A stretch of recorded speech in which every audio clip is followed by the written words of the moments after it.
Hello sa inyo mga boss and welcome back to my channel, Jerfix nga pala. In today's vlog natin, magpapalit tayo ng o-ring nitong Honda Civic FD. Dahil nga may tagas na yun dito, camshaft o-ring yan, cap o-ring, then may tagas dito. Ayan. So, tuturuan ko kayo kung paano magkalas. So, ang mga gagamitin lang natin dito is yung 10mm na combination wrench, tapos mga 3/8 drive socket 10 and 12, tapos Philip natin pantanggal ng clamp na to, tapos yan 3/8 drive na ratchet and flat screw, pamukpok ng konti dito sa may camshaft cap, tapos yung mga iba socket na yan and tornillos. Okay, so ang una natin kakalasin dito is yung mga wiring.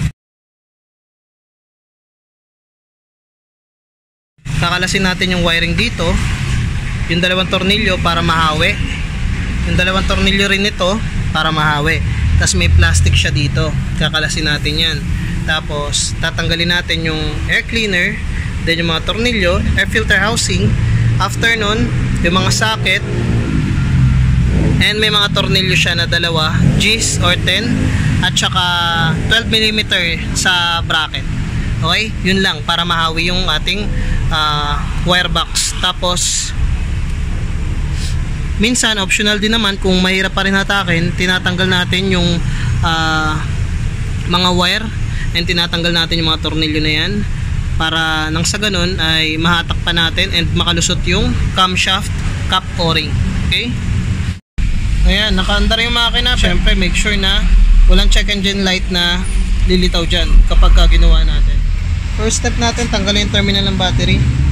Yan, bago natin simulan to, ito yung code ng camshaft o-ring.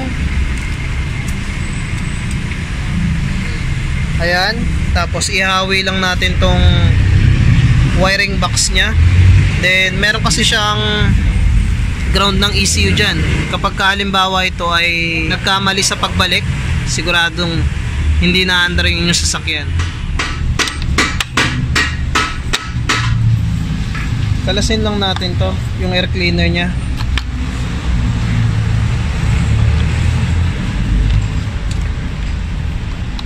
Yan, kasi yung mga tornilyo tinanggal ko na rin dito. Ayan, pati dun. Ngayon tanggalin natin. Yan, bali nakalas na natin. Gagamit lang ako ng Phillips screw dito para tanggalin to. Ang sukat nito, kung di ako nagkakamali, 5.5. Luwagan lang natin to para makalas yung buong air cleaner housing nya. Yan, after natin maluwagan, bunutin natin to. Tigas, kailangan ng flat screw. So ayun, nailabas na natin. Then kailangan malabas lang natin to. Lalabas na siya. Kailangan lang natin yung battery, kung nakakasagabal, tanggalin din natin. Ayan. Tapos yung iba naman, meron ditong clamp, pero dito sa kanya wala na. Ayan, lalabas lang natin to. Yan, kitang kita may tagas. Wala, yung kakalasin natin dito is ito, G's yan or 10mm, pati ito. Then ito yung bracket 12mm. Yan, 12mm na bolt, kakalasin natin yan. Tapos ihawi ko to, tatanggalin natin to para kapag hinatak natin hindi mahatak yung mga socket. And also yung valve cover kasi nakakalas, gawa nung pinalitan ng valve cover gasket. Ayan, bale kalas-kalas na siya, hindi na siguro mahirap na ihawi. So kalasin na natin to, yung tatlo. Make sure kapag magbabalik tayo nito ay meron talaga at mahigpit. Yan, kalasin lang natin yung 12 dito.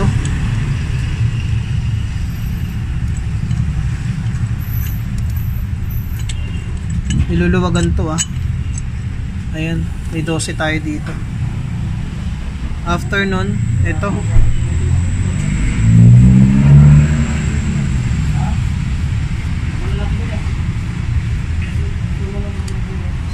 Ayan.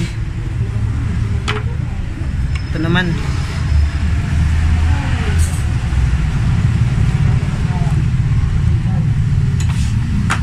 Tapos kalasin na rin natin to, yung ECT nya, para di sagabal.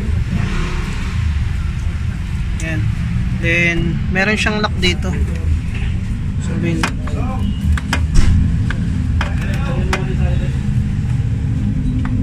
Yan. Inahatak lang natin yan para matanggal sa lock.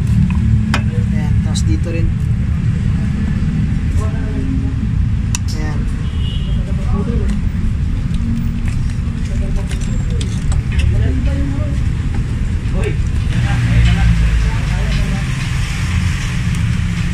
Ayan. Pero titingnan ko kung pwede pang mailabas. Ayan. So tatanggalin yan. Masyadong madumi.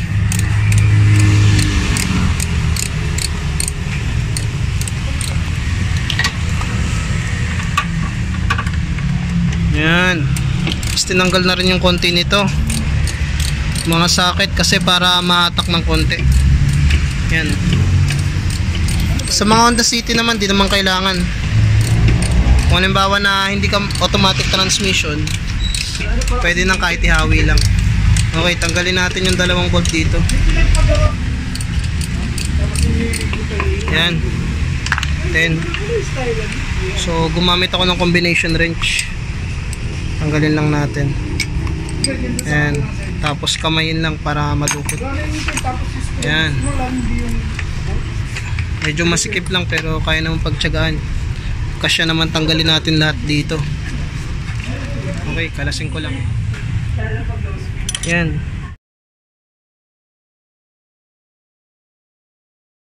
Sinungkit ko lang ng konti dito para makalabas.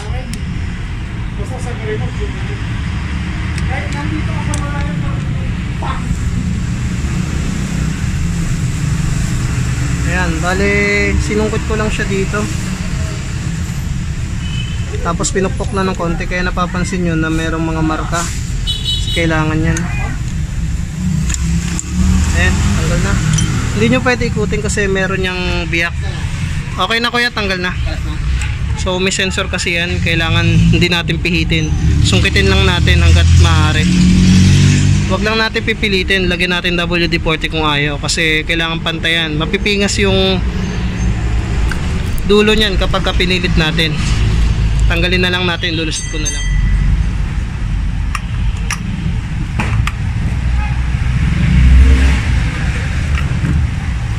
Ayan.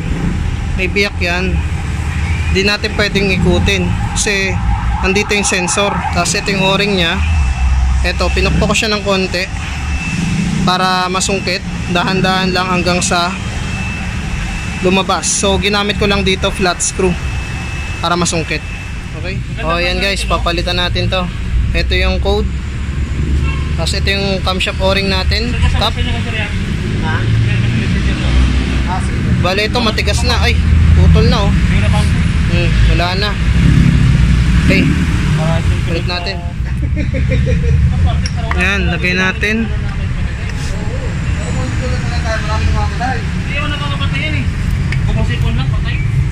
Ayan, tulakin na lang natin yung guys.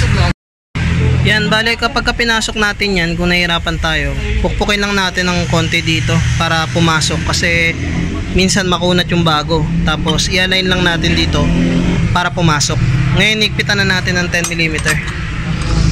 Combination wrench lang yung ginagamit natin dito kasi hindi naman kaya na yan ng mga sockets. Okay?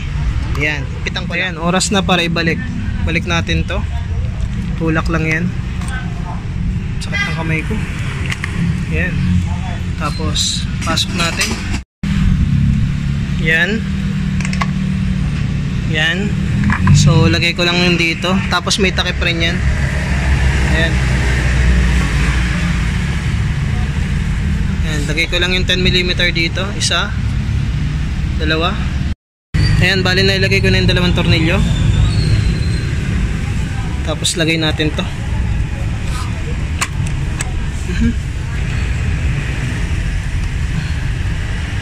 Goma lang naman yan. Ilagay natin tong bracket at ilalagay natin tong 12. So ganyan yung position nya. O ilalagay ko na lang, alam nyo na yan. Ayan, bali naikpitan ko na to yung 12 dito. Yan. Tapos ito na maikpitan natin yung mga 10. natin kakalimutan to. Paulit-ulit ko na lang na sinasabi sa inyo na pagka walang tornilyo at kulang yung higpit nito, maaaring hindi umandar yung inyong sasakyan. Okay, kita muna natin yan. Yun mga bossing, bali nailagay na natin. Ayan, nailagay na natin yung dalawang tornilyo na just dito or 10. Yan, tsaka ito. Tapos 12mm dito. Tapos sinahawi natin yung dalawang tornilyo dito, tinatanggal para mas malayo yung hatak dito sa wiring box nya. Then tinatanggal din natin yung dalawang tornilyo din dito para nang sa ganun hindi tayo mahirapan kapag hinahatak natin. Tapos ito EGR. Ang importante lang naman dyan is yung hindi mabunot yung mga socket, mga wire. Okay, ngayon lagay na natin tong air cleaner. So air cleaner medyo masikip yung housing nya, so hindi ko na siguro mabidyoan to kasi kailangan kong ihawi pa. Kung isang kamay mahihirapan ako. Okay, pasok ko lang, pagilid lang naman yan bago malusot.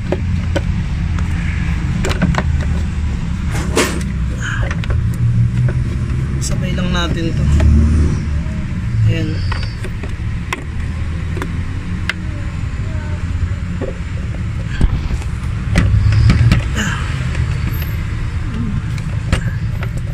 Tapos para maplastar siya na maayos, nalagay natin yung dito. Yan, pumasok na. Tapos konting tulak dito. Ayan, pumasok na. Sa likod yata. Yan. Yan, nalagay na natin yung dalawang tornilyo. Ayan. Tapos naigpitan na rin yan natin dito. Lagay na natin to.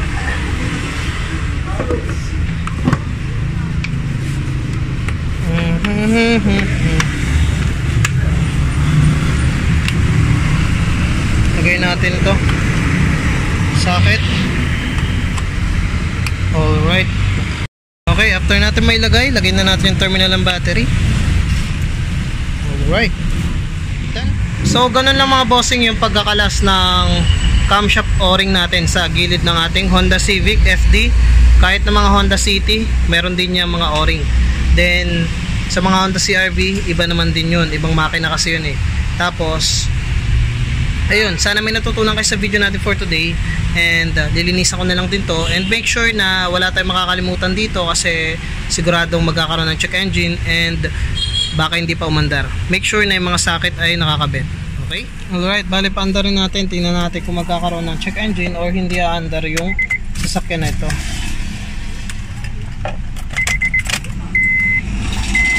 Start natin.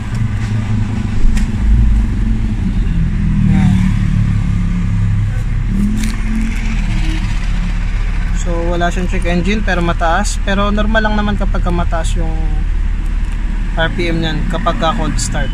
So ayun, tingnan natin kung magkakaroon check engine. Pero minsan kasi yung iba gumagawa pagka nakakaligtaan, hindi umaandar yung makina. Kaya yun yung iwasan natin. Higpitan natin lahat, huwag natin kakalimutan. O ayan, bumaba na yung minor nya. Ready for road test na lang. Hindi naman tumaas yung temperature. Ayan, ayos, road test na lang natin yan.